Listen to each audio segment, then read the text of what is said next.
Imagine a huge geopolitical event, something that causes these massive shockwaves around the world.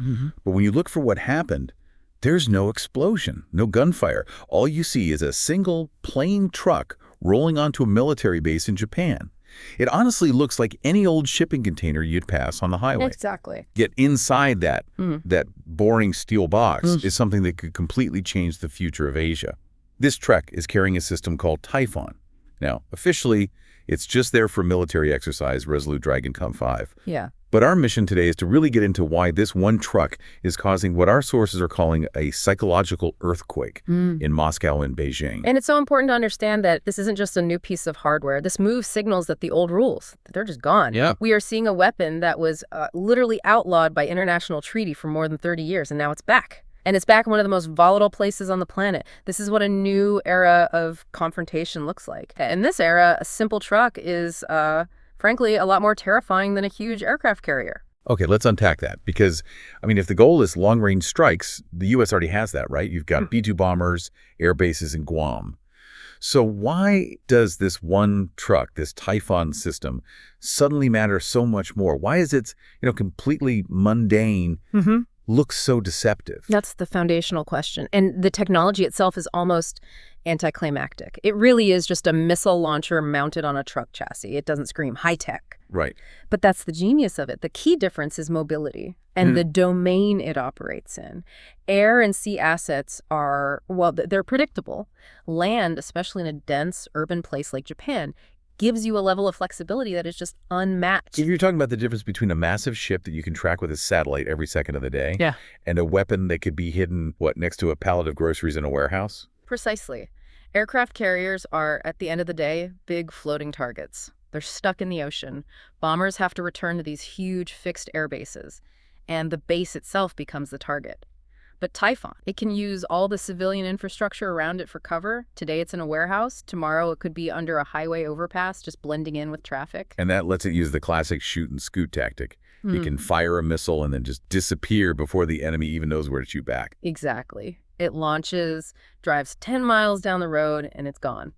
But while the truck is the gun, the ammunition is the real nightmare. We're talking about the Tomahawk cruise missile, the famous Tomahawk, but in a brand new ground-launched setup. We hear a lot about the Tomahawk's precision, but what makes it so effective when it's launched from a hidden spot on the ground like this? It's two things, really: navigation and range. For navigation, the Tomahawk is built to fly extremely low. It practically hugs the ground. It uses these advanced guidance systems. One is called Turcom that. It basically reads the shape of the land below it, so it can fly through valleys, around mountains. It's actively hiding from radar the whole way. Wow. And then there's the range. We're talking 1,600 kilometers. That lets it threaten really critical targets without putting U.S. forces right in the line of fire. So you put it all together, a launcher you can't find, firing a missile you can't see, and you've created a defense problem that your adversary just might not be able to solve. Okay, the tech is one thing, but we need to zoom out. When you take that 1,600-kilometer range and put it on a map, that's when the real picture starts to come into focus.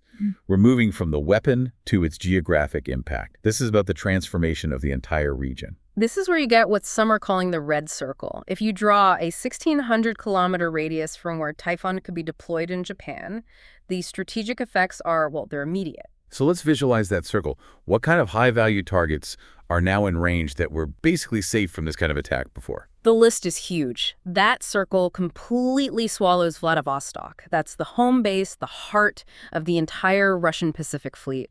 And for China, it reaches deep inside the mainland. It touches Shanghai, which isn't just a city, it's the financial engine of the entire country. And I'm guessing it's not just cities. Oh, not at all. More importantly, it threatens military command centers, logistics hubs, things that are deep inland. These places were always thought of as basically invulnerable to anything short of a major bomber strike, which is risky and complex. Now, they're in range of a truck. I want to focus on this idea you brought up from the sources, the shift for the first island chain. Japan, Taiwan, the Philippines. For decades, that chain was seen as a defensive wall, right? A shield. That was the doctrine for half a century. The chain was there to block, to contain, to defend against the Chinese Navy moving out into the Pacific. But Typhon's arrival completely changes that geography. It is no longer just a passive shield. Overnight, it's become an offensive spear. A spear, how so? Because it enables land-to-land attacks.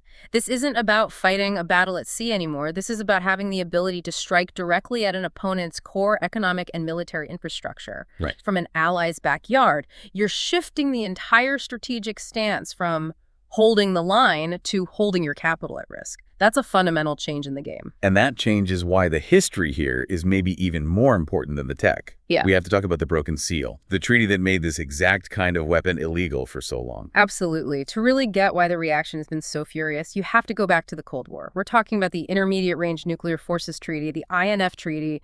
We have to wind the clock back to 1987. The INF was one of the biggest pillars of Cold War stability, signed by the U.S. and the Soviet Union when tensions were at their absolute peak. It was completely groundbreaking. The core idea was simple but profound. It banned all ground-launched ballistic and cruise missiles with ranges between 500 and 5,500 kilometers. And that specific range, the intermediate one, that was the dangerous one. Yeah. Not quite tactical, but not intercontinental either. They were the perfect weapons to park right on your enemy's doorstep. That's it, exactly. They were weapons that gave you only minutes of warning time. Think back to the missile crisis in Europe in the 80s, with the Soviet SS-20s and the U.S. Pershing the Sex. That brought the world terrifyingly close to nuclear war. The INF Treaty was the solution to that fear. It worked. It created this vital safety buffer zone. It cooled things down for over 30 years. But that safety net was torn down in 2019. The U.S. officially withdrew, citing Russian violations. And the second that happened, Pandora's box flew open. Typhoon is the direct result of that treaty's collapse. So its deployment in Japan isn't just a tech demo. It's a global announcement that the last legal firewalls we had against a new chaotic arms race, they're gone. What was once illegal is now a primary tool of statecraft. Which explains why the reaction from Moscow and Beijing was so visceral. It wasn't just your standard diplomatic protest.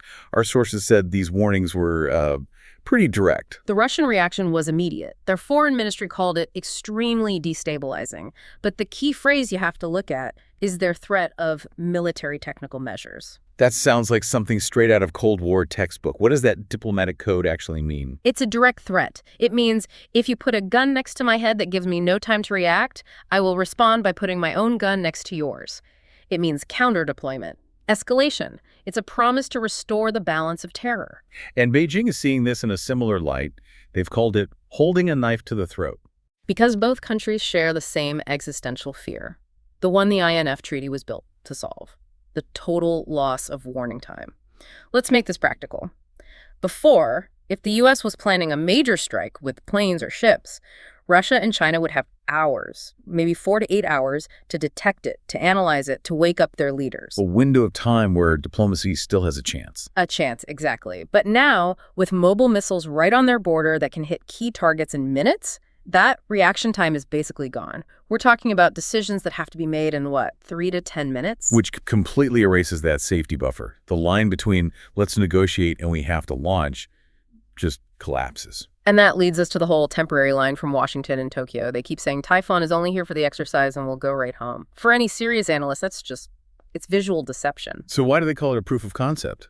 Why dismiss the promise that it's going home? Because the specific trek staying there isn't the point. The real victory for the planners has already been won. This exercise wasn't about shooting missiles. It was a massive, complex test of logistics and politics. They've solved the hard problems. Which ports in Japan can handle the system? Which roads can the trucks use? How fast can a U.S. crew get this thing from a shipping container to combat ready? All of those questions now have answers. They've been validated. That operational knowledge doesn't go home with the truck. It's permanent. So even if the truck leaves, the path for it to come back in a real crisis has been fully paved and tested. Perfectly put. The time it would take to deploy this system again has just dropped from months of planning to maybe weeks or even days. The logistical blueprint is done, and the political barrier of putting an INF-class weapon on Allied soil, that's been broken. That's the real change here. So what does this mean for the future? This isn't just about Japan. We're looking at a huge butterfly effect across the entire Asia-Pacific. The first and most obvious outcome is a new arms race. It's inevitable. When Russia and China see this capability on their doorstep, they have to respond in kind. China is already building huge numbers of these missiles. Russia will almost certainly move more advanced weapons into its Far East. It's a classic vicious cycle. But the arms race itself isn't even the worst part.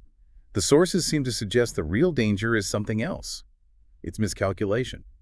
That is the ultimate cost of getting rid of that safety buffer. When there's this much suspicion in the air, the line between a routine military exercise and preparation for an attack becomes dangerously thin. Can you walk us through a scenario? Sure, imagine tensions are spiking over Taiwan. Chinese intelligence gets a report, maybe it's not even 100% accurate, that Typhoon trucks are on the move in Japan, heading for the coast. Does Beijing's leadership have the time and the cool-headedness to think, oh, it's just a drill?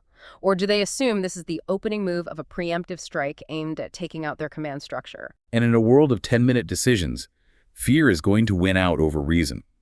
One side might feel they have no choice but to strike first, just to defend themselves. And just like that, a regional crisis becomes a major war, all because of a misunderstanding, amplified by speed. That is the new normal that Typhoon leaves behind, even after this specific truck is long gone. Strategic trust is gone. It's been replaced by cold calculations of distance, speed, and destructive power. Typhoon's real mission in this exercise wasn't to hit a practice target. It was to prove that the red lines that kept the peace for decades have been erased. So the true mission was psychological. It was designed to plant this constant nagging thought in the minds of other nations, that this capability is now real, it's mobile, and it can show up at a moment's notice. That is the chilling new reality we're left with. The landscape is now defined by uncertainty and speed. So when those trucks are loaded back onto the ships, the question in every capital won't be, will this weapon come back? It'll be, when will it come back, and what kind of warhead will it be carrying next time? The sword might be sheathed for now, but everyone's hand is still on the hilt, just waiting.